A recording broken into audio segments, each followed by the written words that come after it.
Gini.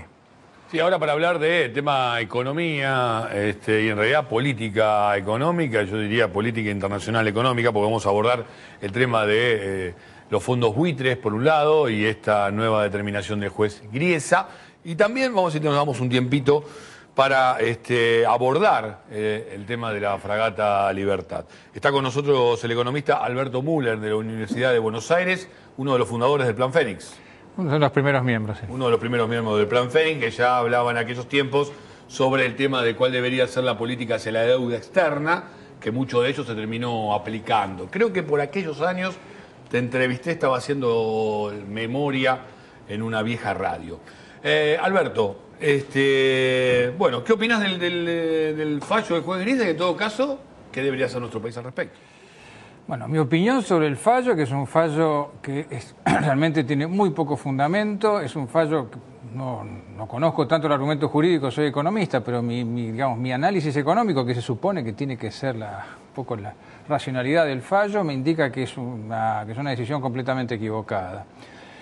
La Argentina obró de buena fe en todo este trámite de la deuda y la mejor demostración de esto es que la Argentina pactó una quita que fue del orden del 70% del 2005, pero esa quita después efectivamente fue bastante más baja. Porque la ingeniería que se diseñó para los títulos fue una ingeniería que, por un lado, especificaba estos títulos en un momento en que el dólar estaba muy alto y, por otra parte, asociaba a los tenedores de los bonos de canje con el crecimiento del país mediante la cláusula del Producto Bruto. Entonces yo no tengo un cálculo preciso, pero me animaría a decir tranquilamente que la quita efectiva debe ser bastante inferior al 30%. El otro punto, que es una cuestión muy seria, es la siguiente. ¿Cuál es la razón por la cual un deudor paga una tasa de interés más alta que, digamos, la más baja del mercado? Porque el acreedor juzga que hay algún riesgo incluido en esto. Si hay algún riesgo, quiere decir que el acreedor sabe que hay alguna posibilidad de default, que hay una posibilidad de no pagar o de reestructurar el pago.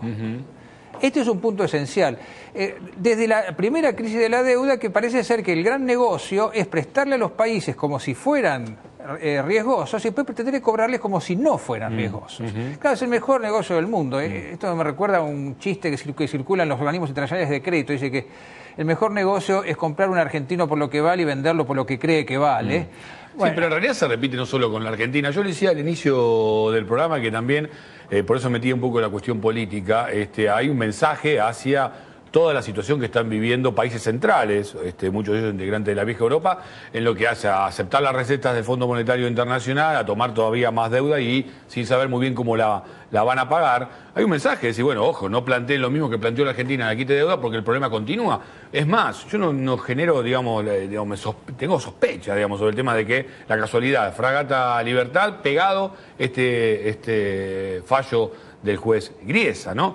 Pero digo, hay una reacción que la Argentina, este sentido común, ¿no? Porque además están las consultoras que han jugado con el riesgo país durante mucho tiempo también. Este sentido común, ¿puede llevarse, digamos, a la discusión? ¿O vamos a terminar aceptando lo que dice este juez norteamericano? Bueno, evidentemente, hay unas casualidades muy sugestivas, digamos. Uno cree en las casualidades, pero que las hay.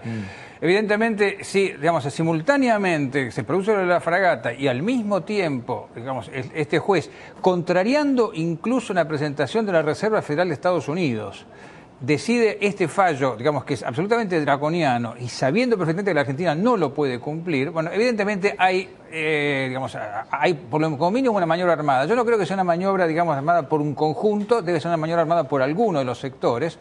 No tengo más argumentos para tirar esta hipótesis, digamos, me refiero porque la posición de la Reserva Federal fue bastante clara en un sentido contrario.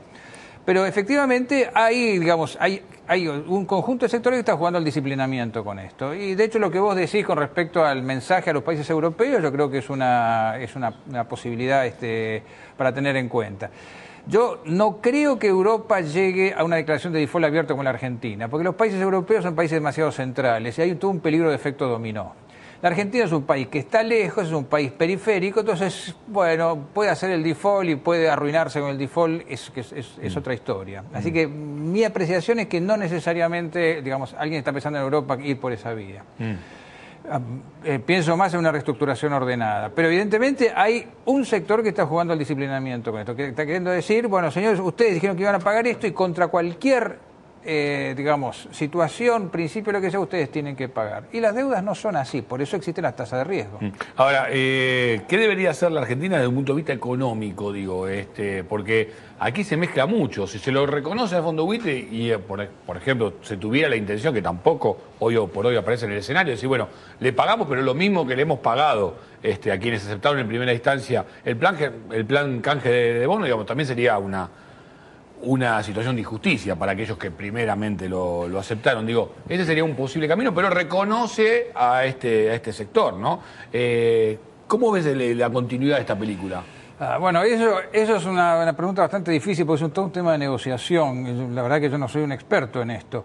De todas maneras, yo no veo con tan malos ojos una reapertura del canje en condiciones, si quiere, un poquitito... ¿De cuánta plata estamos hablando? Estamos hablando en este momento, y la verdad que no tengo... Es el 7% del stock de deuda en su momento. Deben ser, digamos, nominales, deben ser 3-4 mil millones de dólares, un número así. O sea que por ahí, por una mitad de ese dinero podría solucionarse el problema, digamos. Sí, claro. La Argentina yo creo que podría reabrir el canje con una cláusula, digamos, que haga que los anteriores queden ligeramente favorecidos para que no diga que no haya que hubo un trato malo y dejar abierto eso y decir, señores, nosotros estamos dispuestos a pagar.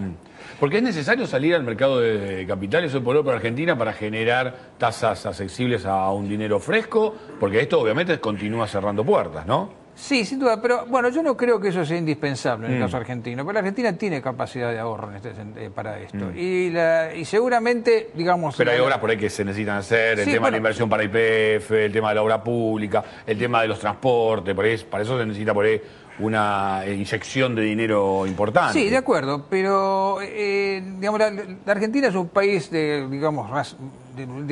buen nivel de riqueza, no es un país que le falte recursos para inversión. De manera que la demanda de recursos externos es más que nada por un tema de balance de pagos, mucho más que por un tema de ahorro. De todas formas, hay una cosa que está clara y en ese sentido el gobierno sí hizo las cosas muy bien. No hay que aceptar ofertas de financiamiento a tasas altas. Porque ahí el sector financiero tiene una lógica que no tiene nada que ver con el resto de los sectores. Cuando uno va y paga un poco más por algo, todo el mundo dice, uy, qué persona... ¿Qué te parece? ¿Qué te pasó? Déjame terminar la idea, por favor.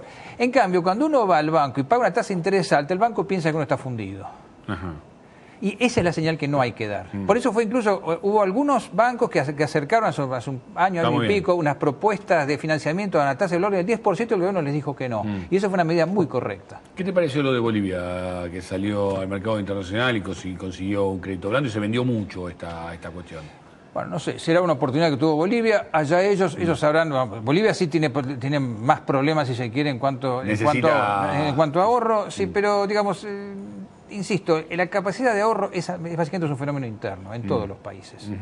Endeudarse para crecer es una apuesta a riesgo. Sí, ya la hemos hecho y nos fue muy mal, ¿no? No fue peor todavía porque nos hemos endeudado para no crecer. Sí, fue peor todavía. Bueno, yo hablaba de eso durante, digamos, el tema de lo que fue durante la dictadura militar y además, digo, este sector ya ha logrado poder político, ¿no? Injerencia, digo, ya en algún sentido yo diría que hasta han cobrado haberse quedado con esos fondos. ¿Vos visualizás que este tema va a ser independiente del desarrollo económico de la Argentina? Digo, no va a mover la situación. A ver, yo creo que se lo puede aislar razonablemente. Pero es un tema que pega mucho con expectativas. Entonces, ahí, digamos, lo que es muy importante es que el gobierno esté plantado en un discurso coherente, en un discurso, digamos, que no tiene que ser un discurso muy de batalla, sino que tiene una línea que explique. Yo diría más, los sectores de la oposición también deberían aceptar que una cuestión de Estado el canje de deuda que hizo la Argentina, ¿no? Exactamente. Uno ve mucho comentario de decir, vieron que al final hay que pagarla y todo eso. Bueno, esa cosa de aliarse con el otro lado, no, eso es lo que no funciona. Pero lo que hay que tener es un discurso racional, explicar y decir, tenemos fuerza para pararnos con nuestros propios medios. Alberto Müller, gracias por estar aquí en Sub y Baja. No, gracias a ustedes. Fernando Pearson.